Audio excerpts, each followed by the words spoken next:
Democracy Now!, democracynow.org, The War and Peace Report. I'm Amy Goodman. And I'm Narmeen Sheikh. Welcome to our listeners and viewers around the country and around the world. The death toll from Tuesday's Amtrak trail derailment in Philadelphia is now at 7 and is expected to rise. About a dozen passengers are still missing. Some 200 people were injured, several critically. 7 cars derailed, with sections of the train so mangled people had to be rescued with the aid of hydraulic tools. Authorities now say the train was traveling at about 106 miles per hour, more than double the speed limit as it headed into a steep curve. National Transportation Safety Board member Robert Sumwalt said yesterday the accident was preventable. I think we're looking probably at either a signal cause or a human factors cause, probably more likely the latter. So that being the case, that is exactly the kind of issue that positive train control is designed to address.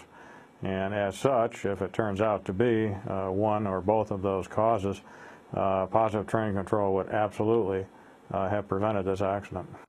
The positive train control technology prevents trains from going faster than the speed limit along that It was not installed at the site of Tuesday's crash.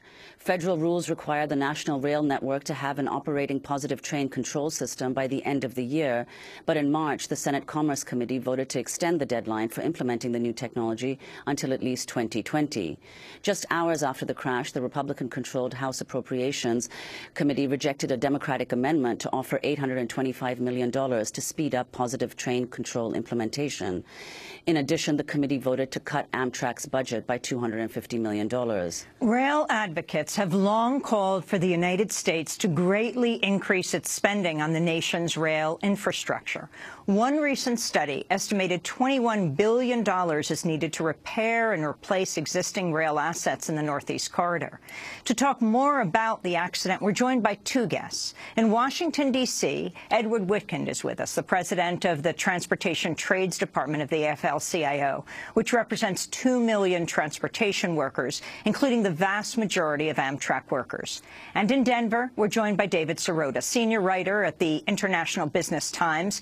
His recent piece is headlined, "Lawmakers Move to Delay Rail Safety Rule Weeks Before Philadelphia Derailment." We welcome you both to Democracy Now! David, let's start with you on that piece, on the issue of safety. Everything is being made of the fact that that train, as it was making that turn, coming out of the Philadelphia train station, it was around 3 miles out of Philadelphia, headed to New York, that it was going at 106 miles an hour, and it looks like seconds before it was reduced to something like 102 miles an hour. The media very much laying the blame on the engineer. Can you talk about what could have prevented this from happening? Well, there's a technology called positive train control, which is a pretty, by our standards, low-tech technology. I mean, it's logistically, it's a logistical challenge to implement it, but it's not anything, it's not rocket science. In 2008, Congress passed a bill mandating that positive train control be implemented on the nation's rails by the end of this year, 2015. That seems like a long time, but what happened a few weeks ago was, under pressure from the private rail industry, the Congress began moving forward a bill to delay the deadline for the implementation of positive train control. So a couple weeks ago, again, before this crash, senators in a bipartisan fashion on the Senate Science and Commerce Committee pushed through a bill to delay the rule. The NTSB has said that if positive train control had been implemented on this stretch of railway, which it wasn't, that this crash would have been prevented. And we looked at some of the campaign contributions. The chief sponsor of the bill, Senator Roy Blunt of Missouri, has taken $290,000 from the railroad industry. You know, it's not to say that if the bill had passed, or didn't pass, it would have solved everything. But it shows that Congress has not been really pushing the rail industry to get this implemented. And I should add that in 2011, the Obama administration, in a court proceeding, limited the scope of the amount of tracks that positive train control should apply to under that rule. And Edward Whitkind, could you give us a sense of what the general state of the transportation infrastructure here in the United States is like? The American Society of Civil Engineers gives the nation a D+ on the state of the infrastructure in its latest report. Could you comment on that? State it's been as far back as you can look. This has become the lost generation, a generation that has stopped investing. It's not because the people around America don't want to invest. It's because the people we elect are basically not getting the job done. And so we have bridges falling down. We have railroads and transit systems that don't have the money to implement technology, as we hear with this positive train control. We have ports that are no longer competitive with the rest of the world. And we have an aviation system that's using, 50-plus-year-old technology. And all that adds up to a tremendous challenge to keep our system not only efficient and technology savvy, but to keep it safe. When you have life-saving technologies like positive train control, those things need to be implemented, and we shouldn't be extending as far as the eye can see the timetable by which the industry has to implement it. And so it's a sad state. I'm not proud of it. We work very hard in Washington to make a different case, but we don't have enough people elected in the Congress who understand the urgency of the problem or are willing to do anything about it. Edward Whitkind, you represent the engineer. You're the head of the union that represents many rail workers all over the country. Can you talk about, as head of the Transportation Trades Department of the AFL-CIO, what you feel needs to be done here, and his response saying he doesn't remember what happened. Of course, he hasn't officially talked. We don't really know what happened. He was taken to the hospital, and then he was released right away. His lawyer said he doesn't remember what happened. Well, look, unfortunately, and you alluded to this in your opening, there's been a bit of a media frenzy focused exclusively on the engineer. And frankly, a lot of the comments that have been made, I agree with the NTSB, have been inflammatory and over the top. As far as I'm concerned, I'm not going to comment on anything specific regarding the engineer and what happened at the moment, but everybody is attempting to rush to judgment. And that's the problem with the transportation industry. We focus so much on the human factors that we don't look around us and see what else could happen in the industry, whether it's rail or any other part of the transportation industry, to make things safer. There's all sorts of things that we're not addressing. For example, we have chronic fatigue in the rail industry, and the rail industry won't talk to you about that on camera because they wouldn't want to admit that their workers are all chronically fatigued and they're unwilling to agree to federal measures that would make the workforce better able to do its job and not be so tired every time they come to work. We have a railroad industry, for example, the freight railroads that are attempting in some cases to go to one-person crews. We have pending regulations and a pending piece of legislation that would finally put a mandate that there be no fewer than 2 crew members on every train in America. Why is that? Because you need backup on trains to make sure that they're operated safely, and the kind of redundancies that 2 crew members give one another in operations make it much safer. We just had a case in Canada where an entire town was leveled by a train, and that train was being operated by 1 crew member. So there are a lot of issues here, but unfortunately we all gravitate to let's blame the worker and let's not look at other factors that contribute to accidents. Now, on this Philadelphia case, I'm not commenting on that case because that should be the posture that everyone takes. We should not be trying to rush to judgment about what exactly happened at the moment, but unfortunately too many electeds are doing that, and I think it's hurting the NTSB's ability to do the right kind of investigation here. Well, earlier we heard Robert Halstead of Ironwood Technologies talk about the positive train control system. I want to turn now to National Transportation Safety Board member Robert Sumwalt, who said yesterday the accident was preventable. We have called for positive train control for many, many years. It's on our most wanted list. Congress has mandated that it be installed by the end of this year. We are very keen on positive train control. Based on what we know right now, we feel that had such a system been installed in this section of track, this accident would not have occurred. Edward Witkin, could you comment on what Robert Sumwalt said and what the prospects are for the implementation of this technology? Well, first of all, I obviously defer to the experts, and the NTSB is obviously an expert on it. There's no doubt the accident would have been prevented by positive train control. And David mentioned this earlier. There is an aggressive lobbying effort around the country being led by the freight railroads to try to get relief from having to implement this technology. And yes, you are correct when you open the show when appropriators refuse money to help some of the rail systems implement this technology. But as the NTSB has said, and as safety experts all around the country, as they've done TV interviews, have said, there is no doubt that accidents such as this horrific accident in Philadelphia would be prevented by positive train control. That's why it's there. It's designed to stop trains from colliding with one another, and it's designed to help the system adjust when a train's not functioning the way it's supposed to be. In this case, a train going too fast, positive train control would have fixed that problem. So it is absolutely avoidable. We just have to have the political will to do it in Washington, and we have to resist heavy-handed lobbying in Washington. On Wednesday, White House Press Secretary Josh Earnest spoke about whether the derailment of the Amtrak train in Philadelphia would give new momentum to the Obama administration's push for more funding from Congress. I will just say as a general matter that the administration strongly believes that these kinds of investments in infrastructure make good sense. And, there's no reason that infrastructure has to be a partisan issue. So, David Sirota, let's talk about this. A couple of issues. One is for people who don't know what positive train control is, PTC. This issue of the train communicating with the tracks, and of course, if it was going too fast, the brakes would automatically be put on.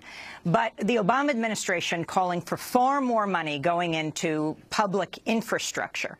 We're talking about issues of an old system, the issue of climate change and the wearing down of the current system.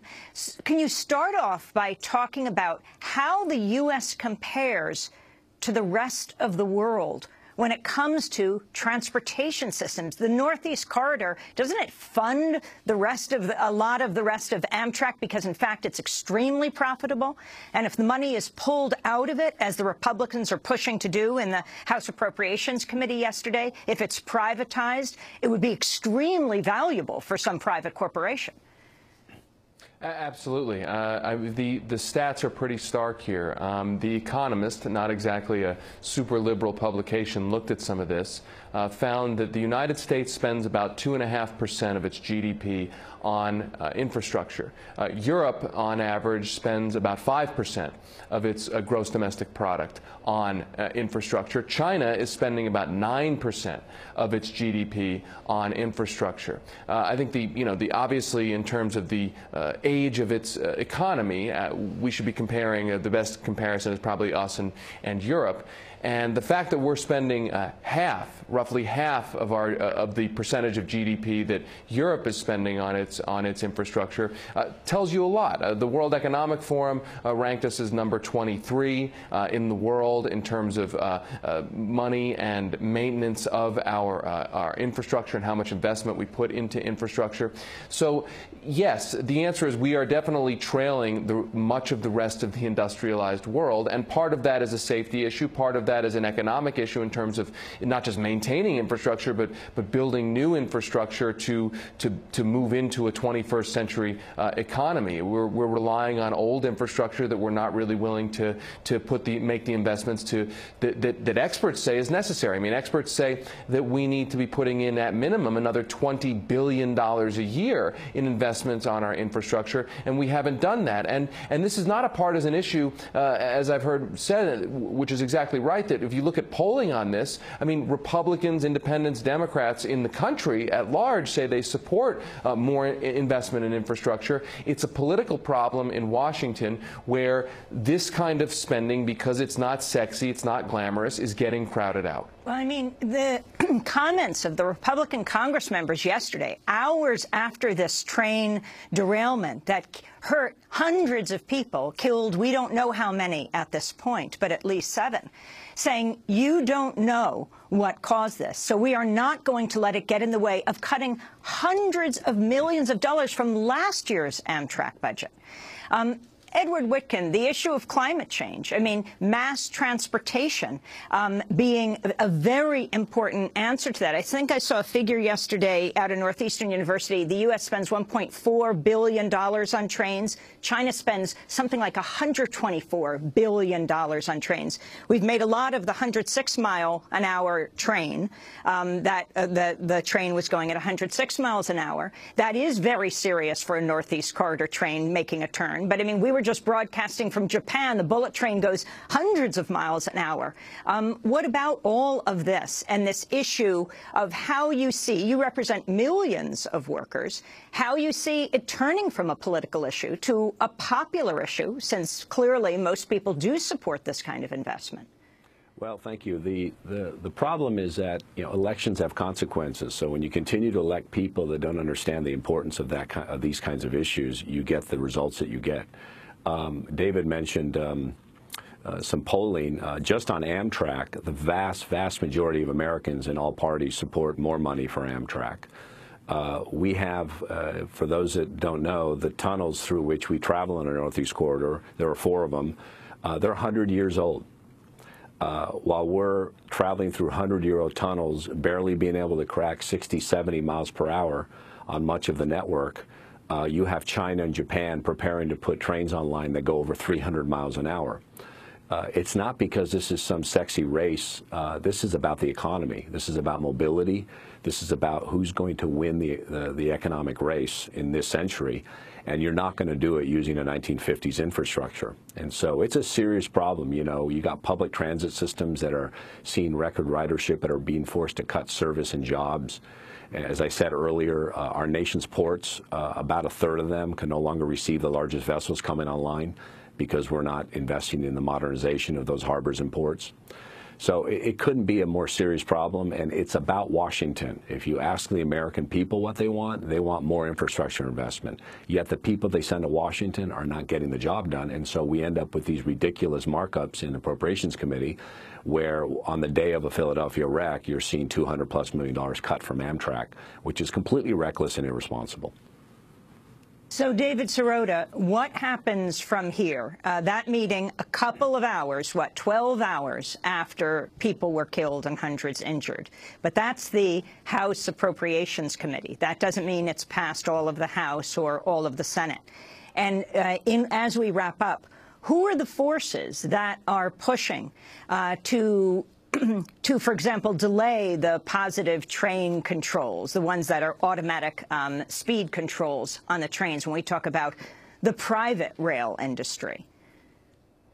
Right. Well, you have the private rail industry pushing that. You had the Association of American Railroads, David, by the way, which includes Amtrak, lobbied lobbied for that extension. So you've got that set of lobbies. And I also think this brings in larger ideological forces. You have Republicans who don't want to raise public revenue through raising taxes. So ultimately, this comes down to an ideological fight, which is, are we going to raise the public revenue that experts say is necessary to maintain and build out our infrastructure? And are we going to have a discussion about taxes? Right now, the Republican Party has said they're not going to have a conversation about taxes. And so I think there's going to be a lot of media. There's going to be a lot of attention about this derailment. There's going to be questions about why we're cutting Amtrak funding right after the derailment. But I think ultimately, until there's a discussion about the underlying debate, which is really about, are we going to raise public revenue, then not much is going to change.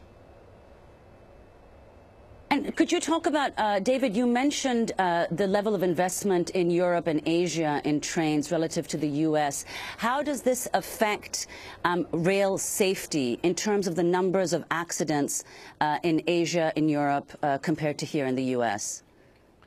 It's a good question. I mean, overall, rail travel remains a very, very safe form of transportation. It's getting safer in terms of comparing previous years to now, even in the United States. But your point is, I think, is a good one, which is when you look and compare injury rates on American railways versus European railways, we have a much higher rate of injury per mile traveled than people in Europe. Europe and countries in Europe. And that's not according to again, a liberal source. That's the American Enterprise Institute, which is a conservative think tank. So part of that unwillingness to spend money on maintenance is a safety issue. Now, of course, conservatives would say, and in that American Enterprise Institute report, the conservatives say that it would be a safer system if it was privately run. But you know, the opponents of that say that's crazy, that this is really a failure of oversight, a failure of regulation, a failure of rule, and a failure of investment.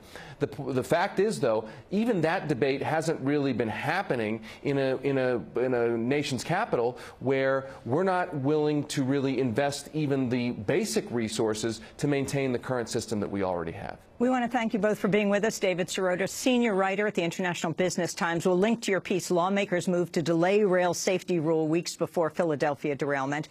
And thank you so much to Edward Whitkind, who is the president of the Transportation Trades Department of the AFL-CIO. The TTD represents 32 affiliated unions with 2 million transportation workers, both public and private. TTD represents the vast majority of Amtrak employees. This is Democracy Now! When we come back, we're going to Seattle to talk about Arctic drilling to the north, and we'll be talking about the Gulf and BP and the person who's come closest to the BP oil spill. Stay with us.